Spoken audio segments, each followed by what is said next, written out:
remember the feeling, though you've never spoken of it, a figure seated in shadow, unmoved as you pleaded not with words, but with silence. You circled, you smiled, you offered softness like a veil, but he did not bend, and that absence of response carved something strange into your chest, not pain, not rejection, but a fascination so total it felt like worship. You hate him for it, and you would follow him again. There is a hunger in you not for love, not for safety, but for something older, something violent, something no man can give you if he asks you first. You've smiled at weaker men and whispered of equality. You've praised the tender ones but never returned, because somewhere in the marrow, you already know you only kneel where you cannot command. And that terrifies you, so you call it toxic, you laugh at it, you name it illusion. But at night, when no one sees you, it returns. That flame, that gaze, that unbearable strength you cannot touch without shattering. She does not want the flame to obey. She wants to draw near it, admire its power, feel its warmth curl around her skin without ever surrendering control until the moment it finally burns her. And only then will she call it real. You are not meant to understand her hunger. You were never invited to, because what she says she wants is not what her blood remembers. What she praises in the daylight softness, accommodation, compliance. These are not the shapes her body dreams of in silence. She says she desires safety, but she flees from it.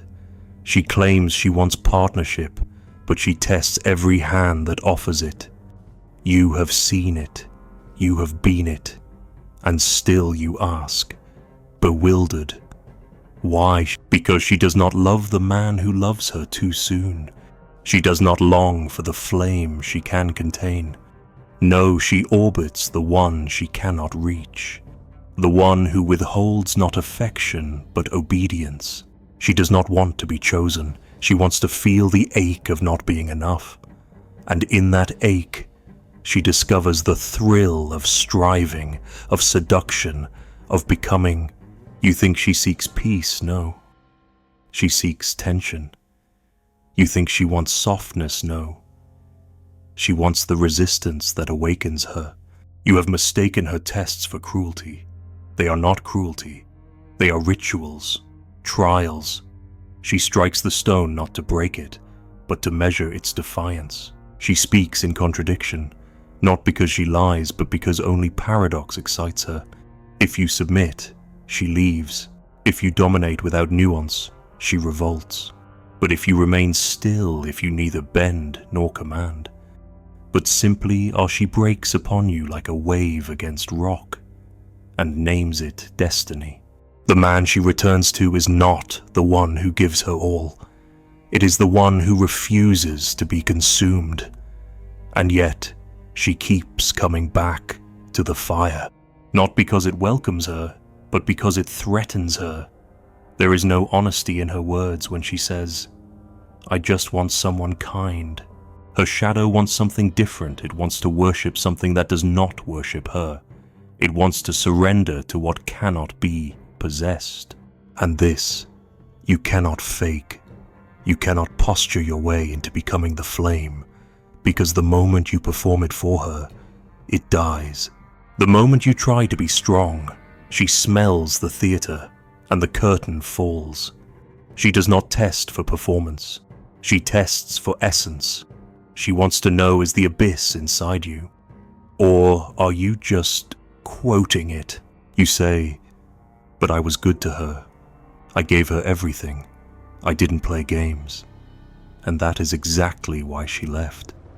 Not because you failed, but because you gave too easily. She wanted the mountain, and you laid yourself down as a path. She wanted to climb, and you built her a staircase. She wanted the flame, and you became a candle. She does not want the man who sees her as a prize. She wants the man who sees through her disguise. And to be seen like that, not adored, not worshipped, but revealed, it is unbearable. It is intoxicating. That is why she resents him. That is why she calls him cruel. That is why, even as she blocks him, deletes him, slanders him, she dreams of him.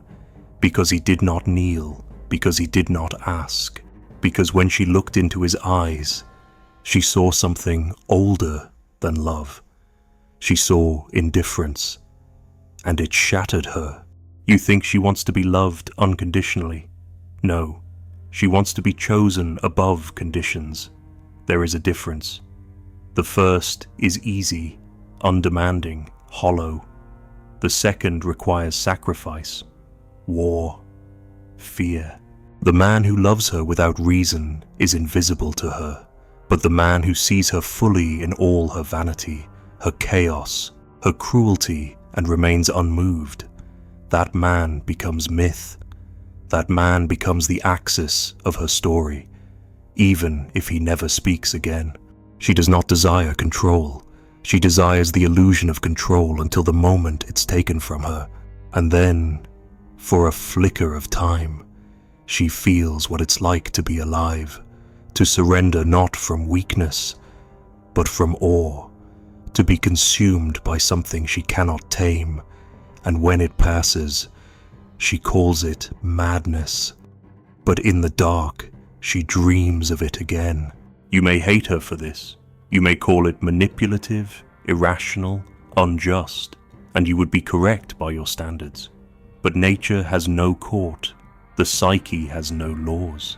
Desire does not care for your moral categories. It does not speak the language of fairness. It only asks, does this awaken me, or does it bore me? That is the axis of her love, not loyalty, not logic, but awakening. And the man who awakens her is not the one who brings her flowers, but the one who brings her mirror, the one who does not chase, but reflects, the one who does not answer, but confronts. If you become that man, you will lose the sympathy of the world. You will be called cold, cruel, arrogant. You will be told you're toxic, detached, emotionally unavailable. But look into her eyes as she says these things. Watch closely. There, behind the scorn, behind the outrage, there is something else the same. Look, a moth gives the flame before it dies inside it. Because the truth is brutal. She only bows to the fire that burns her. And you, if you remain untouchable, unwavering, unbending, you become that fire. Not by force, not by seduction, but by absence. The absence of need, the absence of pleading, the absence of apology. You do not need her. That is what makes you unbearable. That is what makes her return. And when she does not with words, but with glances, with accidents, with dreams she cannot explain, you will know it was never about love. It was about gravity, the pull of something beyond reason, the recognition of a power she cannot hold, only feel. You are not her desire, you are her reckoning, and she calls it attraction because she cannot call it truth. You are the flame, and she, the moth that names you cruel as she circles closer. She moves in spirals, not straight lines. Not because she is lost, but because her nature demands the circle. She cannot walk directly toward the thing she craves. She must orbit it, test its gravity, feel its pull without confessing her longing. The closer she gets, the more indirect her gestures become. The more she desires, the less she says. And the man who misreads this, who believes silence means disinterest, reveals himself as unworthy of the dance. You mistake her stillness for indifference. It is not indifference. It is calculation. It is the choreography of someone who has never known safety, only the performance of it. She cannot fall into your arms, she must be drawn, caught in the current of something stronger than her doubt. That is why she watches instead of speaks. That is why she mocks instead of asks. That is why she vanishes after moments of closeness. She does not want closeness. She wants a storm. And you, if you understand this, do not chase her. You do not soothe her. You become the abyss around which she circles, not cruelly, not manipulatively, but truthfully. Because you do not pretend to be less than what you are. You are vast, unreadable, rooted. You are not shaped by her needs, and that is why she begins to orbit. Not because you lure her, but because you do not move. There is something in her that knows to trust is to fall, and she cannot fall into a man who is already beneath her. She can only fall into that which is higher, colder, darker, the one who sees without flinching, the one who holds still as she tests every angle, every mask, every weapon she has ever used to control, to seduce, to soften. She throws them all, one by one. And you, if you are the abyss, you do not flinch. You do not explain. You do not react. You do not beg to be understood. You become a mirror, not a romantic one, but a ruthless one.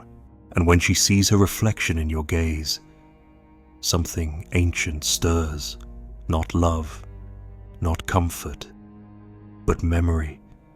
A memory of being devoured, of being humbled, of being rendered powerless, not by violence, but by the refusal to be impressed. She dances around you because you refuse to dance back, because you offer no steps, no rhythm, no instruction.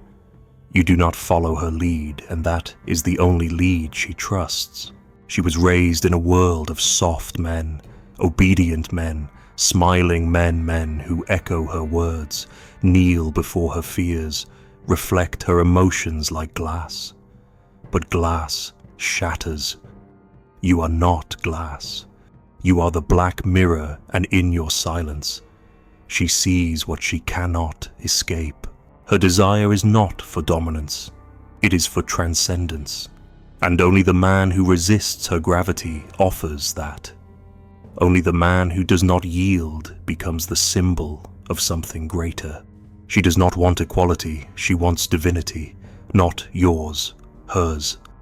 But she can only reach it by surrendering to something stronger. Not a man who wants her approval, not a man who crumbles under her confusion, but a man who watches her chaos without judgment, without fear, and does not move. This is what she cannot name, what she denies even as she hungers for it.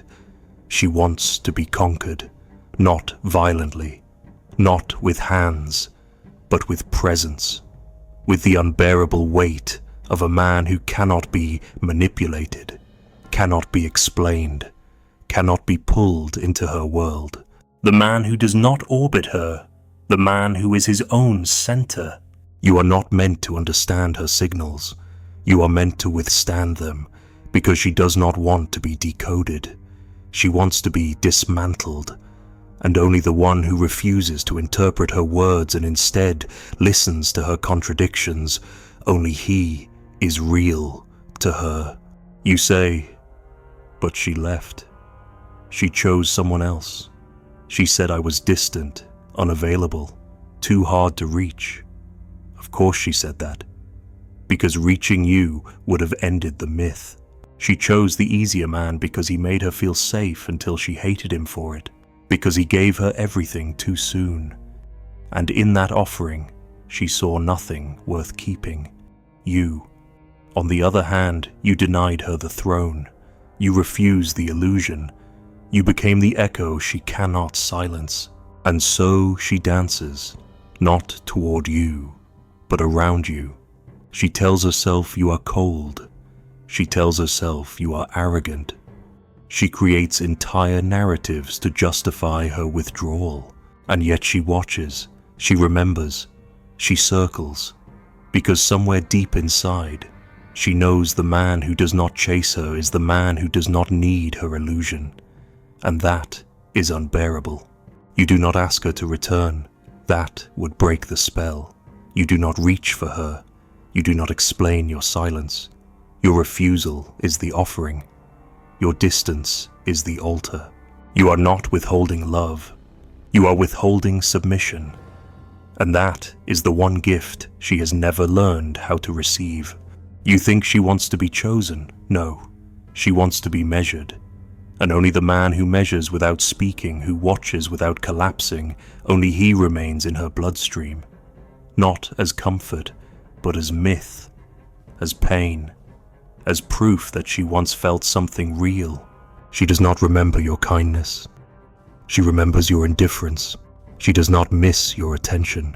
She misses the weight of your presence, the way you remained unmoved while she unraveled. She misses the shape of herself when you did not reflect her. That absence carved a mark deeper than any affection ever could. You are not the man who made her feel loved. You are the man who made her feel small. And for that she will curse you. She will fear you. But she will never forget you, because no one else dared to remain the abyss while she danced. And if you stay not in her life, but in your essence she will return. Not with words, not with apologies, but with openings, accidents, glances that linger too long, silences filled with questions she will never voice, because she cannot ask what she already knows that you were never hers to control. You were not the partner, you were the mirror. You were not her future, you were her reckoning. And she still circles, she only kneels where she cannot command. And you, if you ever sat upon the throne of her longing, it was not because you fought your way into her heart, but because you refused to lower yourself into her arms.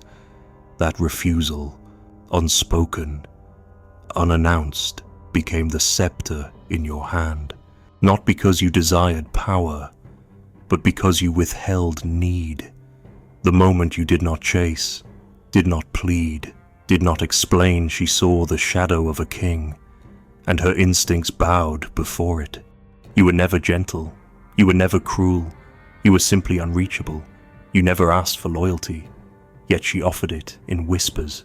You never demanded her devotion, yet she gave it in glances no one else could decode.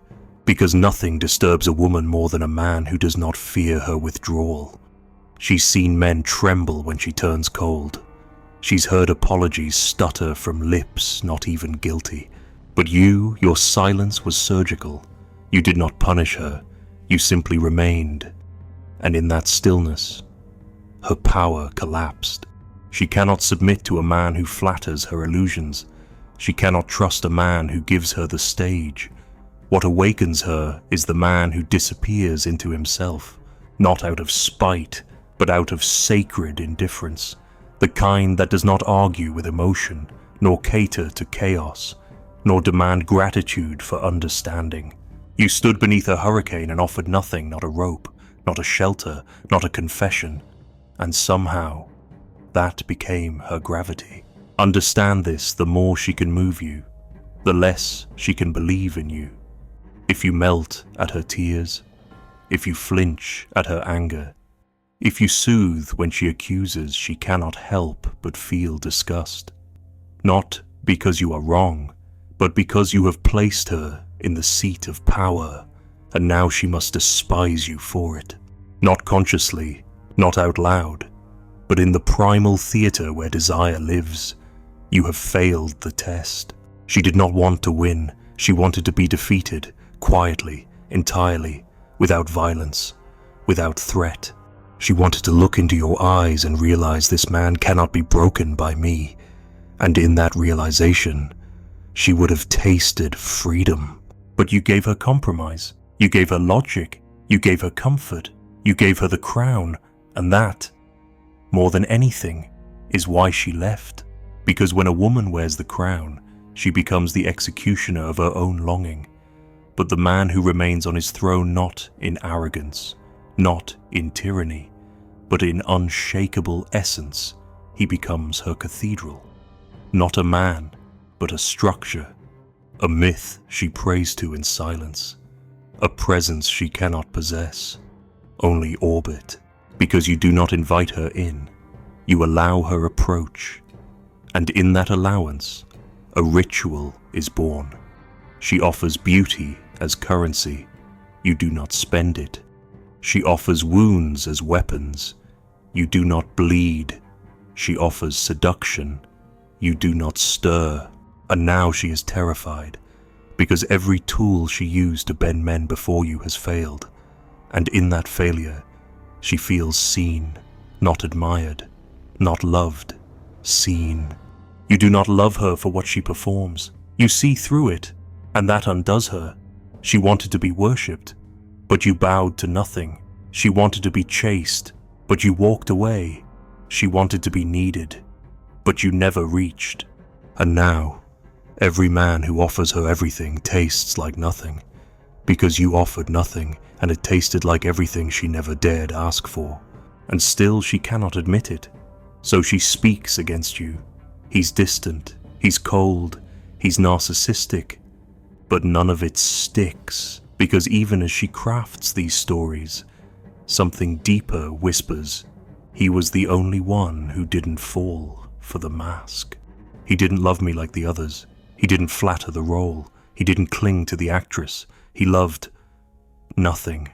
And from that nothing, I could finally feel the truth. Because you, in your refusal to be moved, gave her the one gift no man dared to give, the burden of her own freedom. She wanted to submit, but only if it meant surrendering to something greater, something beyond comfort, beyond romance. She wanted to look into a man and see not her reflection, but her limit. And when she looked into you, she saw the one thing no man had ever offered himself, unshaped, unshaken, unavailable to her fantasies. You never became what she wanted. That is what made you irresistible. You see, women do not fantasize about men who give them the world. They fantasize about men who do not flinch when the world rejects them. Men who build nothing around approval. Men whose solitude is a kingdom, not a prison. Men who, even in silence, rule. And she tasted that in you, once, twice, maybe in a single glance, maybe in an argument she could never win, maybe in the way you left without flinching, maybe in the way you didn't text back, not to play a game, but because you didn't need her to answer you.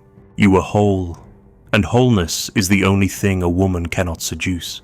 She can charm the broken, she can soothe the weak, she can even tame the violent, but she cannot possess the sovereign. And in that impossibility, she dreams. The throne you sat upon was not made of gold. It was not adorned with power. It was simply yours.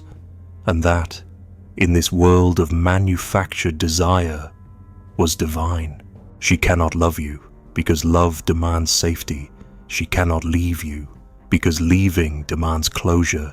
She cannot forget you, because forgetting demands meaning. You offered none.